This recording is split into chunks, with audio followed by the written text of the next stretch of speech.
Good morning. Today's scripture is from Luke 1, verses 5 through 13. In the days of King Herod of Judea, there was a priest named Zechariah, who belonged to the priestly order of Abijah. His wife was descended from the daughters of Aaron, and her name was Elizabeth.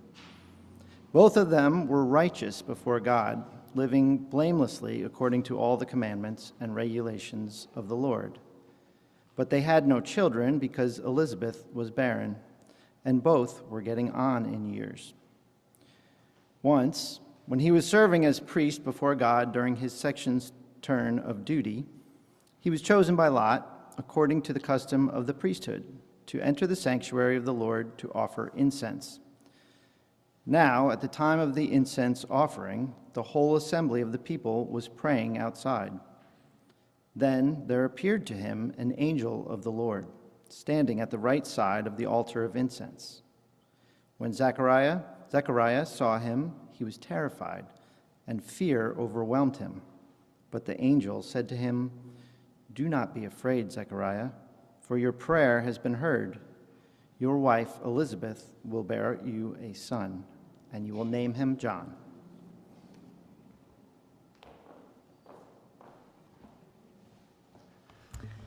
The word of God for the people of God.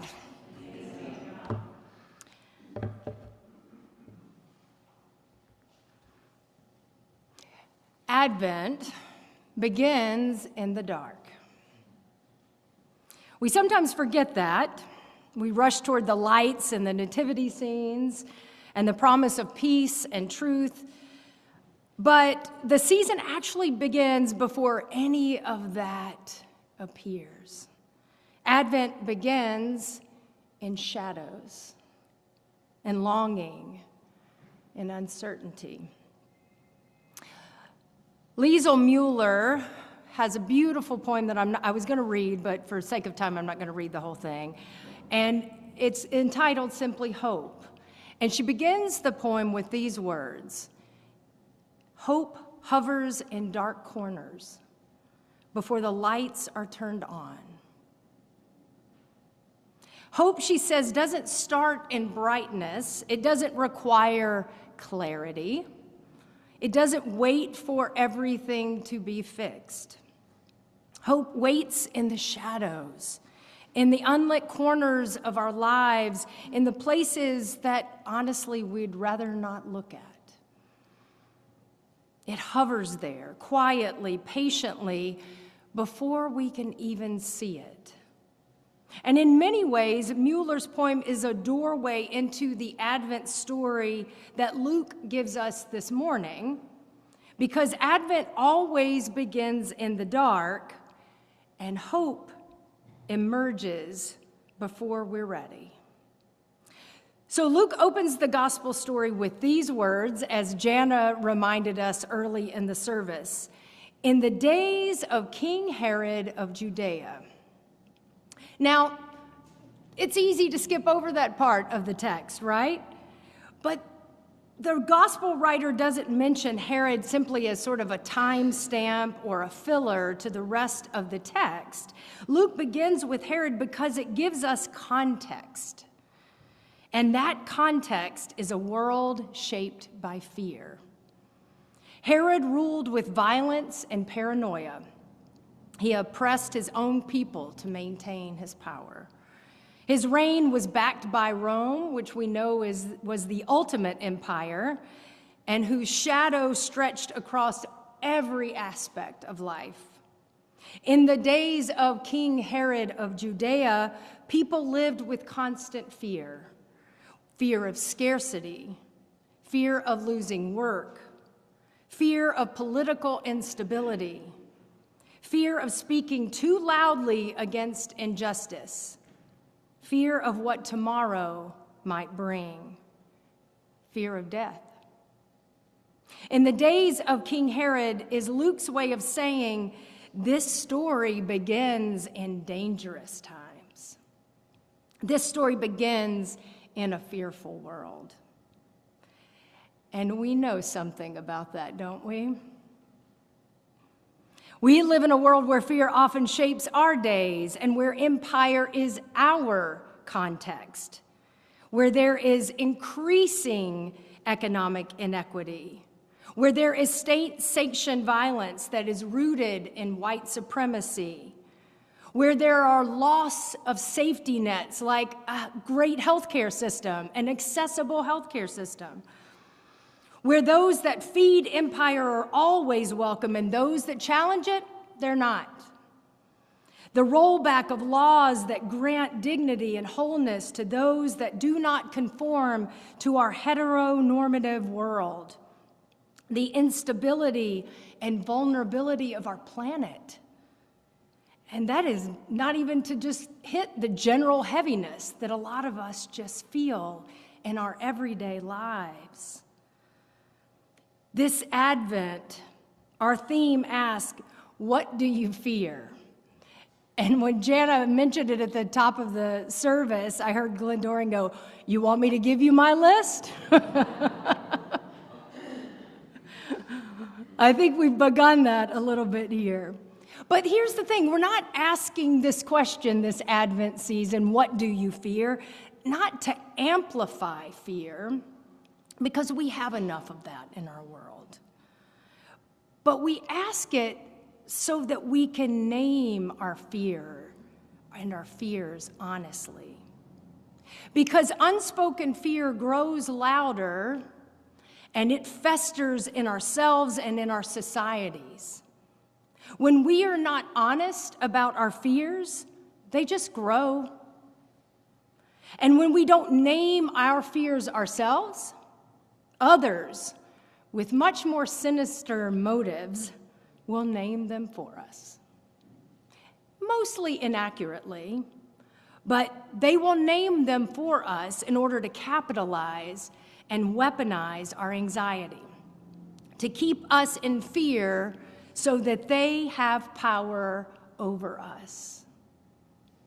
But acknowledged fear, it becomes a doorway, an opportunity to understand and to meet truth. When we are able to hold our fears honestly, name them freely, we can reduce the harm they do to ourselves and to others. It can be a pathway to wholeness. Mueller's poem reminds us that even here, even under empire, hope is already hovering in the dark corners, waiting to be noticed. And so we turn to Zechariah. The text describes him as righteous and faithful, someone who has spent a lifetime serving God. But we also know that he carries deep disappointment. His longing for a child has gone unfulfilled. His prayers have been met with silence. His joy has been edged by grief. Zechariah walks into the temple carrying all of that, both his faithfulness and his heartbreak intertwined. He is doing the holiest work of his life, and this should be the safest place, the most sacred moment. And yet, when the angel appears, Luke says, Zechariah was terrified. He was afraid. And of course he was. Because when we're honest about this, sometimes the holy startles us. Sometimes hope feels a bit dangerous. And sometimes fear shows up exactly where we thought we were safest. Zechariah is an example of someone who has done everything right, and still, no matter what, fear finds him. And so the angel speaks these familiar words that begin our Advent season. Do not be afraid. Do not be afraid. But it's not because Zechariah's fear is wrong. That's important. That is very important to note. It's not because he should have had more faith.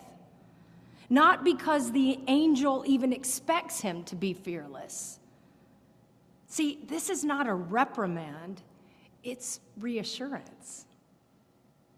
It's promise. It's the words, I'm here. And more importantly, God is here. You do not face this alone.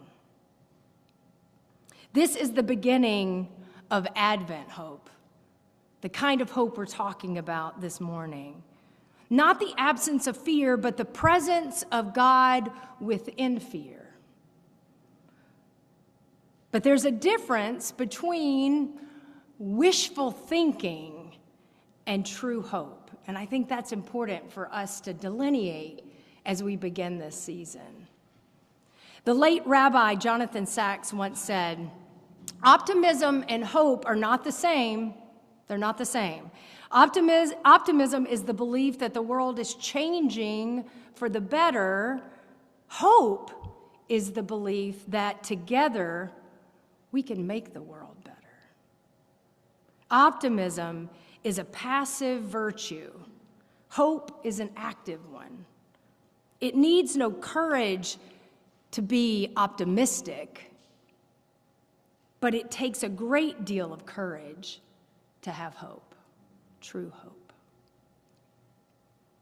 See, the angel doesn't really tell Zechariah, everything's going to turn out just fine, everything's going to be all right. I mean, that would just be sort of optimistic thinking, a passive waiting for things to improve. But instead, the angel calls Zechariah into true hope, active, courageous, demanding hope, hope that participates in restoration and reconciliation, hope that risks believing something new actually is possible. Advent doesn't ask us to pretend things are getting better. Advent asks us to participate in God's work even when they aren't. The activist and theologian Cornel West turns to the musical genre of the blues when speaking about hope. He says that a blues man is a prisoner of hope. In the blues, hope wrestles with despair. It generates this energy to be courageous, to bear witness, to see what the end is going to be. There are no guarantees. It is unfinished and open-ended. But you know what? Wes says, I am a prisoner of hope. I'm going to die full of hope. As those of you that are more musical than I know, the blues were born out of suffering, injustice, and deep resilience. They are honest about pain, but they keep singing. And that's Zechariah. That's the early church, actually. And that's what Advent calls us into being. Hope that wrestles with despair. Hope that refuses to stay silent, and hope that sings even when the story is unfinished. Yes, hope is gentle, that is true, hovering in dark corners, but hope is also gritty, demanding, courageous, and active. And so that brings us back to the heart of our Advent series. Because it is important when we ask ourselves this, what do we fear? That we are also understanding that fear is not the enemy. Because actually fear often signals something meaningful. Fear is what tells us that we are standing at the threshold of something new. Fear, as many of you know, can be a teacher, a companion, and even a doorway into deeper faith if we let it. In Zechariah's story, fear is the moment God speaks. Wow. Fear is the moment that God speaks. Fear is the place where hope can and does take root. And fear becomes the sacred threshold where the world begins to change and where we begin to change. This is why Advent hope is not small or sentimental or just plain optimism. Zechariah's personal story, the promise of a child, becomes part of a much bigger story. Because this child that is promised to Zechariah in this text will prepare the way for Emmanuel, Christ with us. This private hope becomes public justice, public mercy, and public transformation. Because hope in Scripture is always communal. It's always connected to others. It's not just for us. It's about what draws us together and builds a better reality. It's always something bigger than us. In the days of Herod, then and now, God plants hope in unexpected places. In quiet corners, yes, within our fearful hearts, and among ordinary people. And then hope becomes an act of resistance, an act of courage, a defiant yes to God's unfolding story. So today, we have lit the first candle of Advent, the candle of hope. And we do so with honesty, not pretending that we aren't afraid, not pretending everything is okay, and not pretending that we're already in the light. See, we light this candle in the dark because that is where the story starts, and that is where hope is already waiting for us. Mueller says hope hovers in dark corners, so today we look into those corners. She also writes that hope is waiting for us to rise and walk. So this Advent, we rise, we walk, and we hope. Not with optimism, but with courage. And not with guarantees or assurance, but with our faith. Not because we see the whole path, but because God sees us, hears us and our prayers, and meets us in the shadows. Advent begins in the dark, but so does hope. Thanks be to God.